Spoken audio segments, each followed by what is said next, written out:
ఈరోజు petrol బంకుల్లో petrol కొంత ఉందని వదంతుల వల్ల అందరూ పెట్రోల్ బంకులకి ఎక్కువగా వచ్చి పెట్రోల్ కోసం ఘర్షణ పడుతున్నారనే ఉద్దేశంతో అందరికీ కూడా ముఖ్యంగా తెలియజేయడం ఏమనగా మనకి ఎటువంటి సరఫరాలో ఎటువంటి సమస్య లేదు. జిల్లా ఉన్నతాధికారులు కూడా మనకి సరఫరాకు సంబంధించి పూర్తిగా అందరితో సేల్స్ ఆఫీసర్స్తో కూడా మాట్లాడి ఉన్నారు. మనకి రావాల్సిన ట్యాంకర్లు ఈరోజు సాయంకాలం లోపల మనకి ఇందుకూరుపేట మండలంలో 5 ఫిల్లింగ్ స్టేషన్స్ ఉన్నాయి. 5 ఫిల్లింగ్ స్టేషన్స్లో కూడా ట్యాంకర్లన్నీ కూడా మనకి సాయంకాలం లోపల ట్యాంకర్లన్నీ ఫిల్ చేయడం జరుగుతుంది. కాబట్టి అందరూ కూడా దీని పెట్రోల్ కానీ డీజిల్ విషయంలో ఎటువంటి టెన్షన్ పడాల్సిన అవసరం లేదు. సఫిషియెంట్గా నిల్వలు ఉన్నాయి, సఫిషియెంట్గా ఆయిల్ అందుతుంది.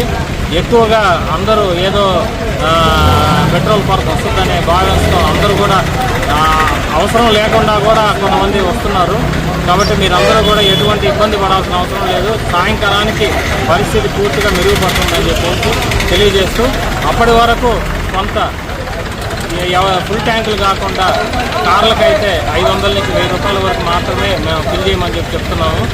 ఎందుకంటే ఈ సరఫరాలో కొంచెం డిలేని తగ్గించుకున్న వెంటనే మనకి సరఫరా పునరుద్ధరిస్తారు. ఎటువంటి డిలే జరగదని చెప్పేసి అందరికీ తెలియజేస్తున్నాం.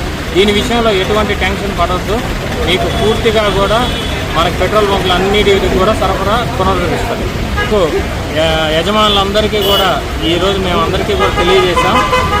మనకి ఈ వాతావరణం తగ్గే వరకు కూడా బండికి అయితే 100 రూపాయలు, ఆటోలకు 200 రూపాయలు, కార్లకి 500 నుంచి 1000 రూపాయలు మాత్రమే, మన అగ్రికల్చర్కి 1000 రూపాయలు, మనం ట్రాక్టర్లకు 1000 రూపాయలకి పట్టిస్తున్నాం. దీని విషయంలో ఈ యజమానులు కూడా ఈ నిబంధనలు ఖచ్చితంగా పాటించాలని చెప్పేసి అందరికీ కోరడం జరిగింది. ఆ నిబంధనల ప్రకారమే ఆయిల్ కూడా ఫిల్ చేయడం జరుగుతుంది. ట్యాంకులకి మనకి ఈ క్యాన్లకి అనేది కొంత ఈ రోజు వరకు క్యాన్లకు పట్టొద్దని చెప్పేసి తెలియజేస్తున్నాము. మనకి సరఫరా పునరుద్ధరించిన వెంటనే మన ఈ క్యాన్లకి కూడా అగ్రికల్చర్కి కానీ అన్నిటికీ కూడా సరఫరా ఇస్తామని చెప్పేసి తెలియజేస్తున్నాం.